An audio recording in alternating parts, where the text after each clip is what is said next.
Goeiemôre. Baie welkom by vanoggend se erediens. Ons is nou reeds in die 5de week van ons reeks om anders te kyk. Om soos God te kyk. Ons is reeds in die 5de week. Ek het die voorreg gehad en baie van julle om vir 4 keer by die volmaakte oogarts te kon wees. Jesus Christus. 4 keer het ek die geleentheid gehad om daar te kon wees. Ek het die geleentheid gehad om in groepe te wees, waar daar weer gepraat is en weer gedink is oor die oogarts. Hoe gaan dit met jou en met my sig, so op die 5de Sondag van hierdie reeks? Hoe gaan dit? Wat sien ons al anders? Niemand van ons gaan koop 'n bril ten duurste, 'n nuwe bril, en dan gaan ek huis toe en dan gebruik ek weer die ou bril nie. Niemand van ons. En die insigte wat God vir ons gee deur sy woord, is gratis, maar dis nie verniet nie. Dis gratis, maar duur.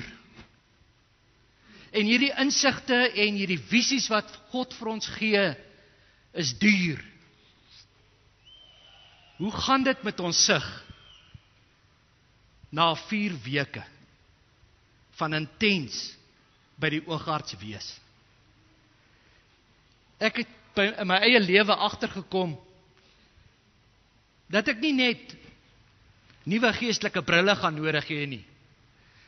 My oë het so verswak dat ek 'n oogoperasie sal moet kry om iets te kan sien van God.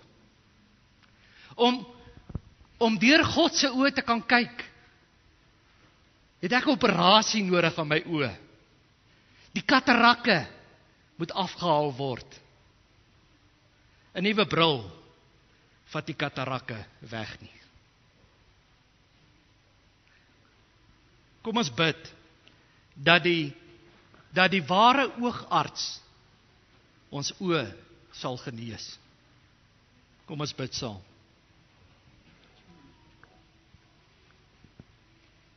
Ons goeie Vader in die hemel,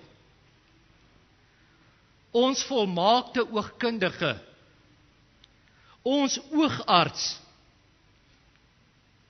Here, ons erken vanoggend ons swak sig.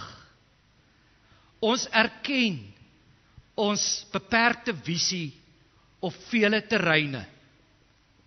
Ons erken dat ons U nie waarlik kan sien nie. Ons erken dat ons soms verkeerd na onsself kyk. Dat ons ook verkeerd na ons naby mense kyk. Ook na die kerk. Here, het verlede week vir ons U bril gegee om na die kerk te kyk. Gee dat ons hierdie nuwe insigte sal gebruik. Dit sal omhels en dit sal lewe. Heilige Here, haal die skille van ons oë af. Genees ons oë, haal die katarakke af.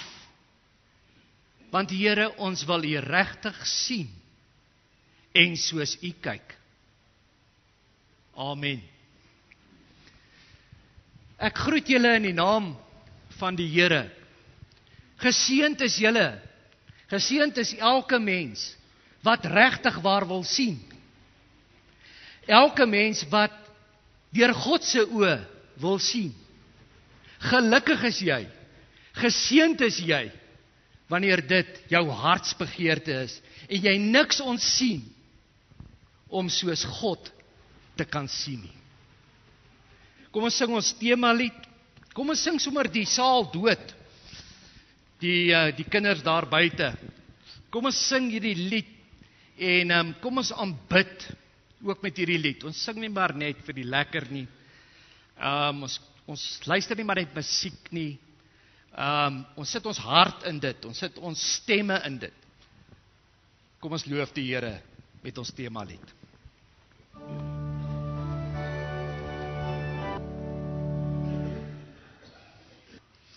Die teks wat vir ons gekies is Nehemia 1 en 2. Nehemia hoofstuk 1 en 2. Dit is in die Ou Testament, op bladsy 526 in hierdie Bybel. Maar vir die swakker siendes is hierdie 'n groter Bybel, so is dalk anders by jou. Maar daar rond, so by die 500s. Nehemia.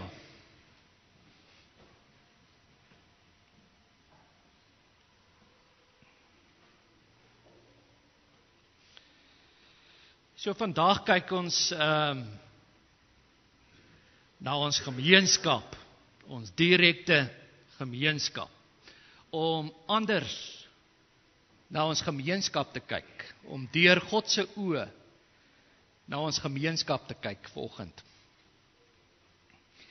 Ons weet almal dat Nehemia gaan oor die herbou van die muur om die stad wat op die grond toe afgebrand was. Geskiedenis sê dat die mense daar gebly het, dat die ballinge wat teruggegaan het, dat hulle 200 jaar in daardie vervalle stad gebly het. Voordat daar iemand gekom het, voordat dit iemand aangespreek het en oortuig het om iets te doen. 200 jaar. Wat mense in sak en as lewe. Uitsigloos, moedeloos. Lank. Dis baie, baie lank. Hierdie boek is 'n verhoudingsboek. Nie 'n storieboek nie. As ons sê dis 'n verhoudingsboek, dan bedoel ek, ons lees dit vanuit ons verhouding met God. Ons vertrekpunt is God. Ons vra dat die Here deur hierdie boek met ons sal praat. En jy en ek het al ervaar dikwels dat God deur hierdie boek met ons praat. Soms is daar net woorde en gedagtes en boodskappe wat uitspring. Baie keer. Soms is 'n mens stom geslaan oor dit wat 'n mens op 'n spesifieke tyd lees, so asof dit op daardie oomblik spesifiek vir ons bedoel is. Dit is 'n verhoudingsboek. Kom ons bid dan dat die skrywer, die eintlike skrywer agter die menslike penne, dat hy vanoggend met ons sal praat. Here, ons wil nie lig omgaan met die Bybel nie. Ons wil nie roekeloos omgaan nie. Ons wil dit nie maar net sien as 'n ou boek nie. Ons wil dit nie sien as 'n storieboek nie. Want Here, dit het te veel verander in ons lewe. Dit het oor eeue heen te veel mense se lewens geraak. Sal jy asseblief vanoggend deur die Heilige Gees hierdie ou woorde nuut maak? Sal jy asseblief ons aanraak wanneer ons dit lees? Ons wil onsself oopstel. Here, ons het met verskillende harte na hierdie kerk toe gekom. Dalk met 'n ontstelde hart, dalk met 'n gejaagde hart, dalk met 'n rustige hart. Ons is dalk vanoggend verskriklik ontsteld oor iets. Ons is dalk moeg, fisies moeg. En daarom vra ons dat U deur U woord vanoggend met ons sal praat. In ons eie situasie. Ook in die gemeenskap waarin ons woon. Ons bid dit in Jesus se naam. Amen. Ek lees enkele gedeeltes uit Nehemia 1 en 2. En die boek begin deur te sê, Nehemia kry berig oor Jerusalem. Die verhaal van Nehemia, seun van Gekalja. Dit was in die maand Kislev, dit was in 'n spesifieke tyd. die 20ste jaar. Ek was in die vestingstad Susan. Hanani, een van my mede-amptenare, het daar aangekom uit Juda. Hy en 'n paar ander manne. Ek het by hulle navraag gedoen oor die Judeërs wat uit ballingskap vrygelaat is en teruggegaan het, en ek het ook uitgevra oor Jerusalem. En hulle het vir my gesê, na 200 jaar wat hulle daar woon, die ballinge wat teruggegaan het, beleef daar in die provinsie Juda groot ellende en smaad. Die muur van Jerusalem lê om. Mens kan eintlik sê, dit lê nog steeds om. En die stadspoorte is verbrand, nog net so. By die aanhoor van die woorde, het ek gaan sit, sê Nehemia, en ek het gehuil. En ek het daarlank getreur. Ek het gevas, het opgehou eet, en tot God van die hemel gebid. En toe het hy sy hart voor die Here uitgestort. En met trane het hy gebid oor hierdie stad en sy mense. En dan sluit hy sy gebed in vers 10 af met die volgende woorde. Hulle wat daar bly, is u dienaars, u volk, vir wie u met groot mag en krag gered het. Ag Here, hoor jy die emosie? Ag Here, luister tog na die gebed van u dienaar en na die gebed van u dienaars. Hulle vir wie dit 'n vreugde is om u naam te eer. Laat my tog voorspoedig wees met wat ek vandag wil doen. Laat hierdie man my simpatiek gesind wees. Ek was die koning se skinker. Aan die ander woorde, hy bid en vra dat hy gaan nou na die koning toe gaan en hy gaan nou verlof vra om te kan gaan. Hy gaan hulp vra, hy gaan briewe vra, want jy kan nie sommer net reis sonder 'n brief nie. Hy vra toestemming. So kom ons lees dit. Hoofstuk 2. Dit was in die maand Nisan, die 20ste jaar van koning Artasasta. Die Bybel gebruik baie keer die regeringstyd van konings om dit histories te kan vasmaak. So dit is nie noodwendig gesê in die jaar 583, dit word ook so gebruik, maar meermale word dit gesê in die 20ste jaar van daai koning, en almal het daai koning geken. Dit is hoe hulle dit histories vasgemaak het. Die wyn was voor die koning, en ek moes dit optel en aan hom gee. Nou dit klink asof hierdie ou baie lui was, hierdie koning, maar dit gaan meer oor, die skinker moet eers toets, dat dit nie gif is nie. Dis waaroor dit gaan. So is nie dat hy te lui is om hy glas op te tel nie, die Nehemia moet eers toets, want hulle het maklik mense vergiftig in daai tyd, veral die konings. Ek was nooit bedruk voor die koning nie. Mens sit ons maar jou beste gesiggie op, né? As jy werk toe gaan, of jy nou sleg voel en of jy nou nie lekker voel nie, jy sit jou beste gesiggie op en jy gaan. Want net maar verloor jy jou werk. Maar die dag sê die koning vir my, hoekom lyk jy so bedruk? Nou kan hy dit nie meer wegsteek nie. Is jy dalk siek? Nee. Is jy dan hartseer? Ek was baie bang ek verloor my werk. Maar ek het vir die koning gesê, mag die koning baie lank lewe. Nou met daai gif stories, né? Hoe sal ek dan nie bedruk lyk as die stad waar my voorvaders begrawe is in puin lê en sy poorte verbrand is nie? Toe sê die koning vir my, so uit die bloute, is daar iets wat jy vir my wil vra? Ek het 'n skietgebed opgestuur na die God van die hemel. Dis daai gebede wat jy bid by die skool voordat jy toets skryf. Dit is daai. En dit is daai wat jy by vraag 5 weer bid. Dis hulle.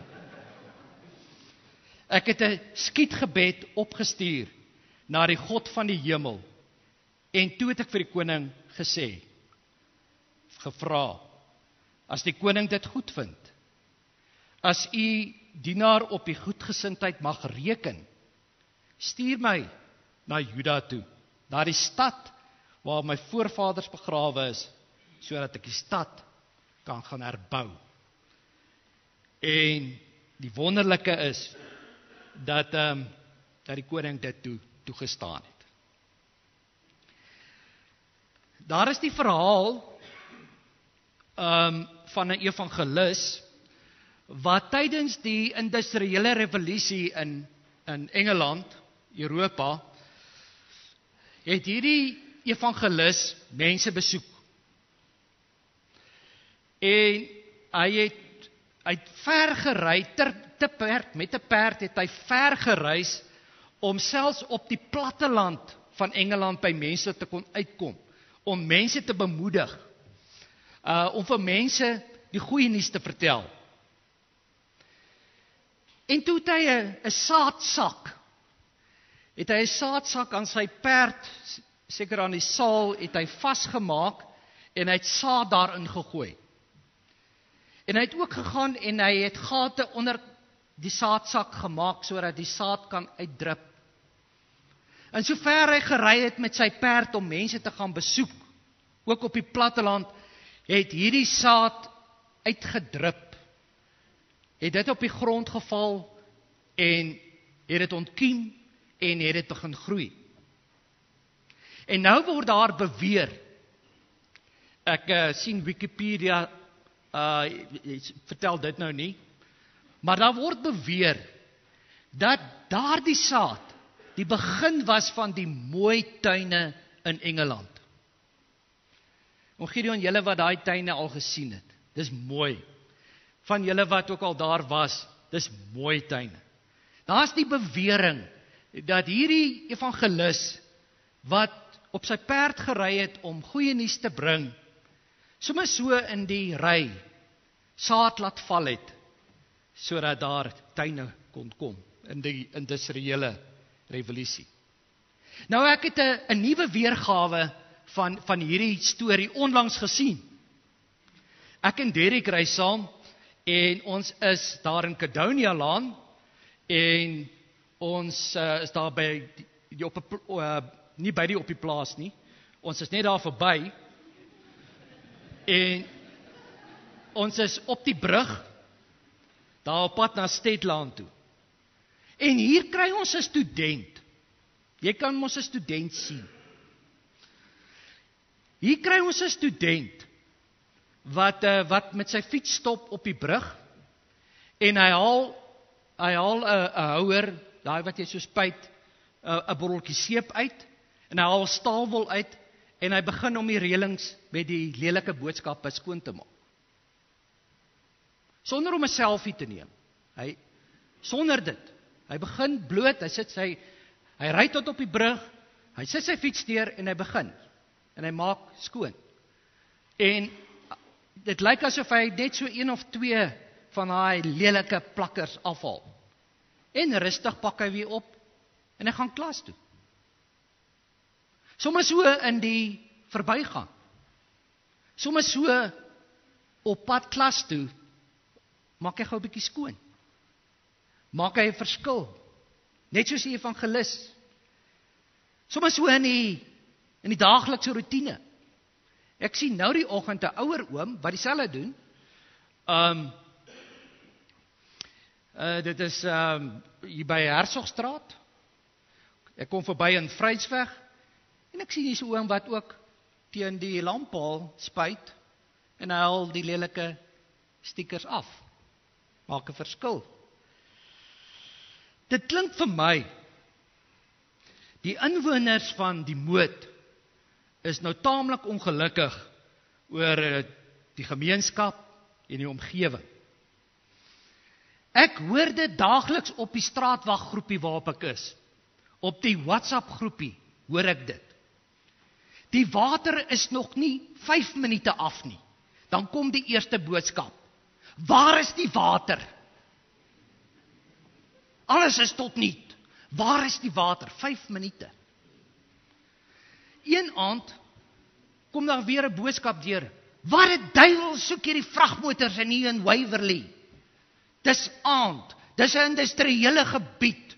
Wat soek die vragmotors hierso? Kom 'n boodskap deur. Dit is mense wat besig is om die pad te teer. Hulle teer die pad in die aand om die verkeer in die oggend te kan laat vloei. Ja, maar wat soek dit hierso? Mense is ongeduldig. Die mense, die inwoners van hierdie omgewing, van ons gemeenskap, is ongeduldig. Hulle is gefrustreerd. En hulle is ook kwaad. En hulle maak dreigemente. Hulle laat mense weet, hier is die einde.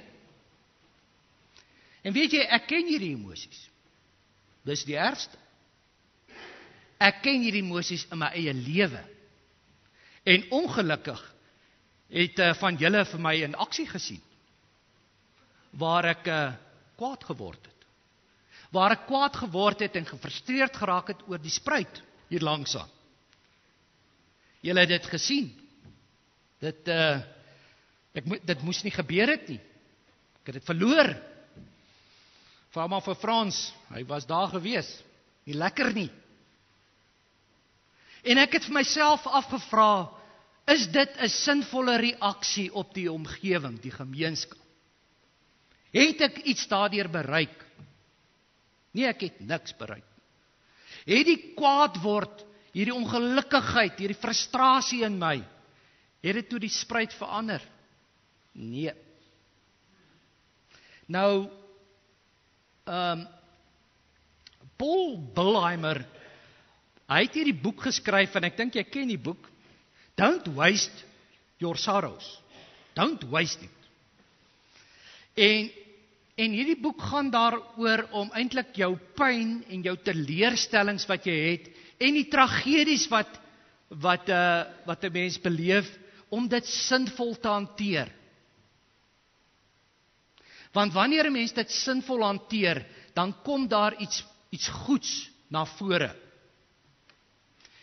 In 'n artikel wat oor hierdie boek geskryf is, het ek gelees, enige gemeenskap, of dit goed is en of dit sleg is, of dit 'n vervalle gemeenskap is, dit maak nie saak nie, 'n gemeenskap het die vermoë om ons te vorm, positief te vorm. 'n Ashoop waarop jy sit, kan jou positief vorm, maar dit is natuurlik 'n keuse.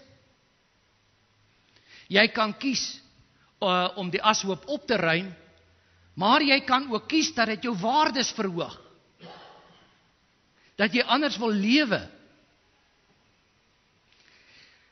Ek dink die boek sê iets van daar is goud in die gemors. Wanneer goud ontgin word, dan is daar baie klippies en gemors tussenin. En jy moet as te ware skit op die ou manier. Moet jy skit en jy moet soek vir die goud, of jy eerder die diamante miskien. Moet jy soek, maar is baie keer daar. Dit hang af hoe ons die lelike of die goeie, hoe ons dit gebruik. Vat ons dit wat die goeie en die slegte van die gemeenskap, vat ons dit en laat ons dit toe om ons te vorm, om ons waardes te verhoog, of mis ons die geleenthede? Waste ons dit? Nou, ek dink die artikel oor die boek het nogal vir my gehelp om met ander oë, nie net na pyn in mense se lewens te kyk nie, maar ook om deur teleurstellings en agteruitgang of wat ook al in 'n gemeenskap te kyk. En hierdie persoon waarsku val vir my uit die artikel oor 2 vuilbrille waardeur 'n mens kan kyk na jou gemeenskap. Die eerste vuilbril is die van ignorering. Ek kyk weg. Ek sien nie eers die slaggat meer waardeur my kar gaan nie en ek worry ook nie meer oor die slaggat nie. Ek koop vir my 'n groter kar en dat ek vinniger deur die slaggate kan gaan. Ek ignoreer dit wat om my gebeur. Ek weier om te sien wat aangaan. Ek let nie meer op nie. Ek let nie meer op hoe die gemeenskap verander nie. Hoe die kleredrag in ons omgewing verander nie. Ek let nie meer op nie. Ek kyk net weg. Ek byt op my tande sodat ek daarom nou nie weer 'n tantrum of 2 gooi nie. Maar dit is 'n vuilbril. Dit help nie om te ignoreer nie, om weg te kyk nie. Die tweede bril is om bloot te wag. Soos hierdie mense in Judea en Jerusalem 200 jaar. Om bloot te wag dat dit verby sal gaan. Iemand anders gaan dalk kom iewers en hulle gaan dit kom herstel. Ons moet net wag. Wag, soos in 'n wagkamer. Net wag. Nou, sosioloë waarsku teen die gevaar van beide hierdie brille. Sosioloë sê, nie dom dome nie, die sosioloë sê, wanneer ons deur hierdie oë na 'n gemeenskap kyk, dan kom daar dinge soos swakker waardes, moedeloosheid, depressie en woede. Dit kom wanneer ons deur hierdie brille na 'n gemeenskap kyk. 'n Eienaar van 'n restaurant hier in die Moot, hy het gereeld vir my gesê, Rian, as dit goed gaan in die Moot, dan drink die ouens. As dit sleg gaan, dan drink die ouens meer in die Moot. En as dit op sy slegste gaan en die ekonomie is kas toe, dan drink hulle die meeste. Reaksie, nee, wanneer jy deur hierdie brille begin kyk na 'n gemeenskap. Ervare onderwysers, ek het dit al gesê, ervare onderwysers in die Moot, dan het hulle so 20, 30 jaar ondervinding in die onderwys. Dan kom hulle en hulle waarsku en hulle sê, daar is 'n duidelike afname van Afrikaanse kinders se fisiese vermoë en se verstandelike vermoëns. Daar is 'n afname in dit. En ek dink dit is maar alles net die hoofpyne wat begin deurkom van hierdie brille waardeur ons kyk. Jy weet mos as jy deur 'n verkeerde bril kyk, dan kom daar hoofpyne en dan kom daar swak beelde. Dan kom maar wie weet wat nog alles. En dan begin hierdie goed van depressie en van woede wat mense eenvoudig net nie meer kan keer nie. Dan word mense vir mekaar sommer kwaad en pluk 'n geweer uit en skiet iemand. Dit gaan nie oor daardie oomblik nie, maar dit gaan oor hierdie brille. Oor hierdie brille wat jou laat totaal anders kyk na alles. Nou, gelukkig het Nehemia met ander brille na sy gemeenskap gekyk en dit kan ons vanoggend vat. En ons kan die vuilbrille eerder afhaal en hierdie brille gebruik. Ek het net so 4 brille, jy sal ook ander kan bysit. Die eerste is die van empatie. Empatie. Dit is anders as simpatie. Simpatie is net om te sê ek is jammer julle. Empatie is ek sê ek is jammer, maar ek doen niets. Dit is meer empatie. Ek voel saam met jou, maar ek leef ook saam met jou. Ek stuur nie net vir jou boodskap nie, ek kom na jou toe. Dis empatie. By empatie is die ons, is dit belangriker as die ek. Simpatie is die ek groter as die ons. Nou net met die nuus dat dit sleg gaan met sy mense, net met die hoor van die nuus, het Nehemia begin huil. Hy het dit nog nie gesien nie. Sonder om dit werklik te sien, sonder om eers 'n foto te sien, wat nou nie kon nie, was Nehemia diep geraak. Net die hoor. Daar in sy beter gemaklike omstandighede, daar in Susan, daar het hy gaan sit en het gaan huil. Uit die oog was nie uit Nehemia se hart nie. Vir dae lank, aanhoudend het hy getreur oor sy mense se nood, wat hy nie eers fisies gesien het nie. Dit laat my dink aan vrae soos: hoe reageer jy en ek op die nuus van swaar kry in ons gemeenskap? Hoe reageer ons? Kry ons dit al reg om die slegste nuus aan te stuur sonder om 'n traan te pik? Ek stuur die slegste denkbare nuus aan, maar dit het glad niks aan my gedoen nie. Het ons nie onwetend, vra maar net die vraag vir myself, het ons nie onwetend hard geword vir die nood in ons gemeenskap nie? En hoe dikwels bevraagteken ons nie die nood nie? Hoe dikwels is ons nie skepties oor dit wat gesê word nie? Oor die behoeftes in die nood in die gemeenskap. Is ons skepties? Nee, ons moet eers daaroor praat. Nee, ons moet eers daaroor redeneer. In plaas van om te begin doen. Nee, wat weet die onderwysers? Ja nee, hulle doen hulle werk nie. Hulle kan dit nie hanteer nie. Ons raak skepties oor die nood, oor dit wat gedeel word. Het ons nog die vermoë om op ons eie en deur ons eie oë die nood te kan sien? Het ons daardie vermoë? Het ons dit nog? Of moet ons op 'n toer geneem word deur die moed dat dit uitgewys kan word en sê, sien julle, hier is die dwelmhandelaars, hier is mense wat beddens omruil in die ongevalle. Kan ons dit nog self sien? Wil ons dit sien? Wil ons sien wat hier onder ons oë aan die gang is? En ek kry hoeveel mense wat steeds glo, dit is nie.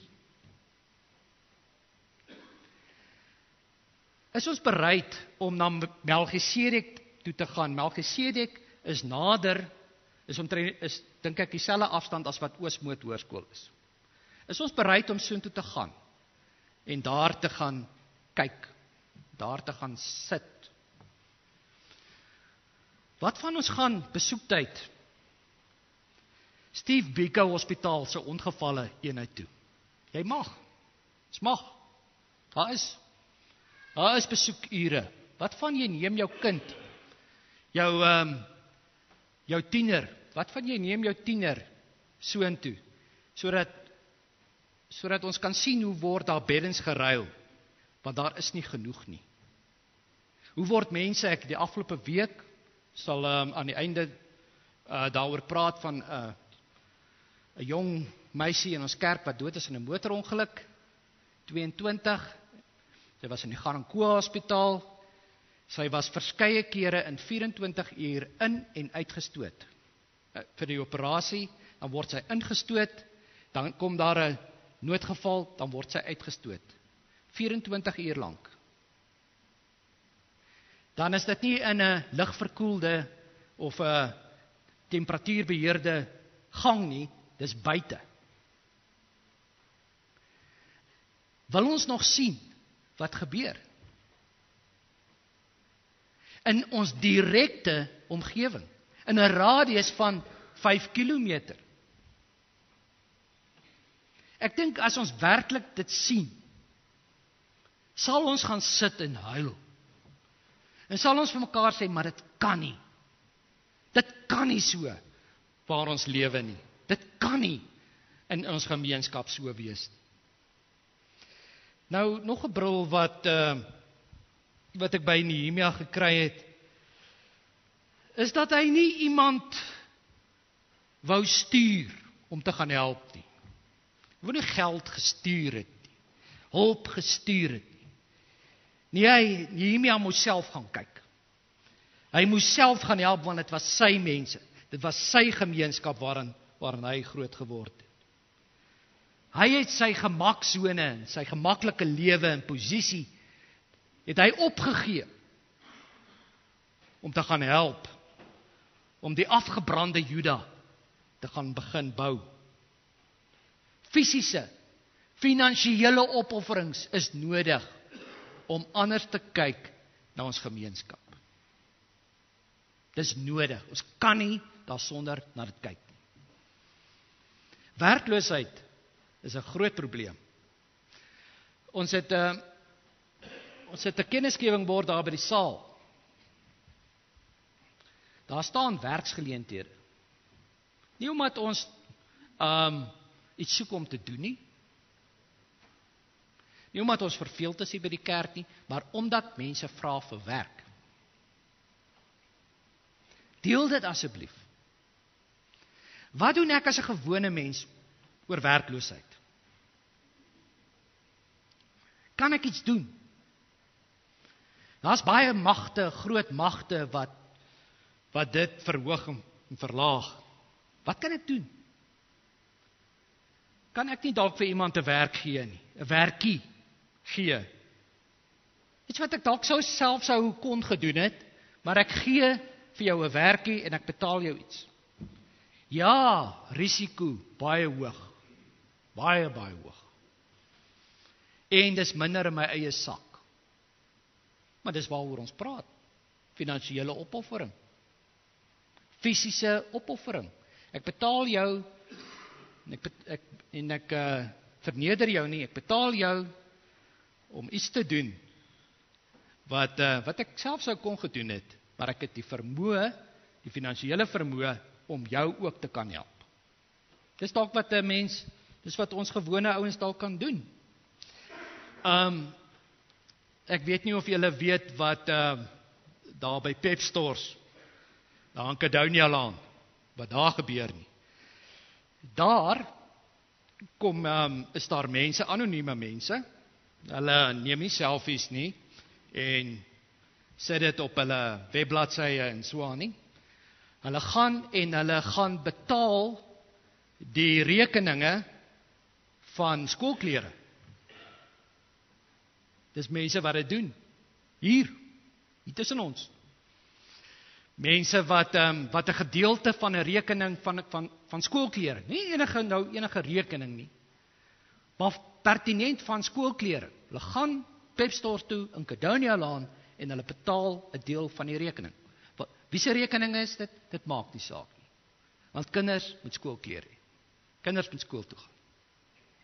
Ja, maar dit's korrupsie. Ja, maar dit is so. Ons hoef nie te redeneer nie. Ons hoef nie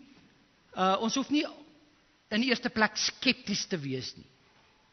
Kom ons volg wat mense doen. Die derde, ekskuus dit raak lank. Die derde bril wat ek by Nehemia kry om anders na 'n gemeenskap te kyk, is die van gebed. Ag nee, net nie weer gebed nie. Julle wil net bid en bid en bid en bid. Ons moet nou iets doen. Nee, weet jy, ons moet nou nie iets doen nie. Ons moet nou baie doen. Ons moet nou dinge doen wat bokant ons vermoëns is. Ons moet nou dinge doen waarvoor ons nie lus is nie. Ons het krag nodig om dit te doen. Ons wil dit aan mekaar doen. Daarom moet ons bid en bid en bid. Dis te groot vir ons. Wie een keer vinnig iets wil doen vir iemand, kan dit op sy eie doen. Doen dit sommer. Maar wie aan mekaar 'n verskil wil maak, wat aan mekaar die gemeenskap wil dien, sal moet bid. Ek het my vingers verbrand met dit. Dit werk nie om op jou eie net in te storm en aan te gaan nie. Ons moet in afhanklikheid van God dit doen. So 'n bietjie haastig, die laaste bril, die bril is 'n werkbril. Dis nou julle manne wat swys. Dis daai brille, Andrei, daai brille wat julle opsit, dat julle oë nie beskadig word nie. En wanneer daai bril opgesit word, dan word daar gewerk. Dis 'n werkbril. Ja, want al die huil en al die jammer voel en ook al die gebed moet lei tot persoonlike betrokkenheid en aksie. Dit moet daar eindig. Anders was dit van geen nut nie. En ek het gedink om sommer net 2 inspirerende voorbeelde met julle te deel. En ek het hier is baie inspirerende aksies van ons gemeentelede. En dit is moeilik om een te kies.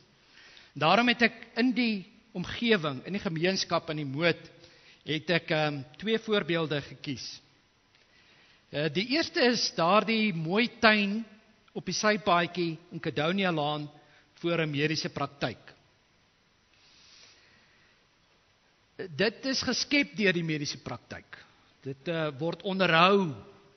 Want is ook een ding om iets te plant en te onttrek. Dit word onderhou deur die mediese praktyk. Hulle het watertanks daar opgesit by hulle spreekkamer en hulle gebruik daai water om onder andere hierdie sypaadjie mooi te maak.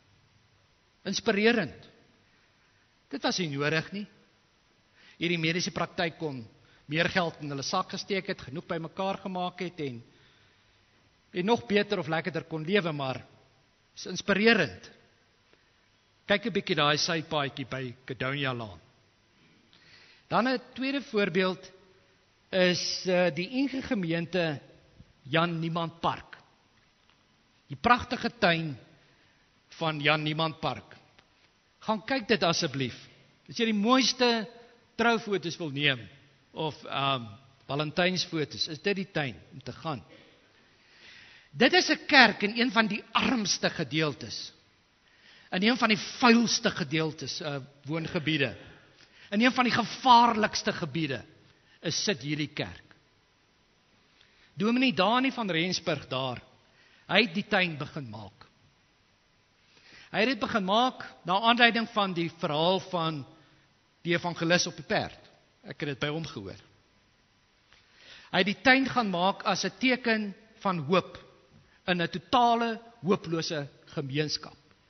In 'n gemeenskap wat letterlik handdoek ingegooi het, het hy gegaan en 'n tuin gemaak. Hy het ook begin om brood te bak. Hy kan lekker kos maak. Hy het begin om brood te bak en dit te versprei. Hy sê, want vir ons om in hierdie omgewing te kan genees, moet ons dien. Dit is die dien en die omgee vir ander wat ons genees. So die waantjie wat jy sien en wat jou dalk irriteer, is hulle waantjie wat hier rondry en baie goeie brood aflewer. Baie goeie brood. Dani is nou 25 jaar in daai gemeente. Ek is doodseker dit is van die armste NG gemeentes wat daar is. Maar die gemeenskap het 'n tyd gelede die gemeenskap erkenning gegee aan daai kerk. En toe daar vir die gemeenskap, wat ook nie 'n deel is van die kerk nie, toe daar vir hulle gevra is, wat gee vir julle hoop hier? Toe was daar 'n antwoord en verskeie antwoorde. Dit is die tuin van hierdie kerk. Dit is daardie tuin wat vir ons wys, daar kan iets beter en iets mooier. Dani kyk met ander oë na die gemeenskap. Hy sien ander dinge raak. En jy en ek kan ook. Jy en ek kan ook nie kyk en deur God se oë geleenthede raak sien, mooi raak sien en mooi skep. Sommige so in die loop kan die saad uit jou sak val. Sommige so in die loop, sommige so op pad klas toe, kan ek gou hierdie reëling net vinnig skoon maak en ek is weer op pad. Sonder dat iemand eintlik dit opmerk. Kom ons kyk anders na ons gemeenskap. Kom ons bid. Here, baie dankie vir die gemeenskap en die omgewing waarin ons kan woon. Here, ons wat al 'n tyd hier woon, ons bly lekker hier. So ons word daar lelike goed oor ons gesê en oor ons omgewing gesê, maar Here, ons is lief vir hierdie omgewing en vir sy mense. Ons kan sien, Here, dat daar nood is. Ons kan sien dat mense armer word. Ons is soms gefrustreerd oor goed wat nie meer gebeur nie. Ons kyk in ons geestesoë en ons sien hoe mooi dit kan wees. En dan wil ons dit graag so hê. Maar Here, dit sal net gebeur wanneer ons die eerste tree gee. Wanneer ons begin om dalk net 'n bietjie van die saad te laat val. Dalk net iewers 'n bossie uit te trek, 'n papier op te tel, 'n stukkie gras te sny. Here, help vir ons om nie te kyk na ons gemeenskap, om hoop te bring vir die omgewing waarin ons is. Amen.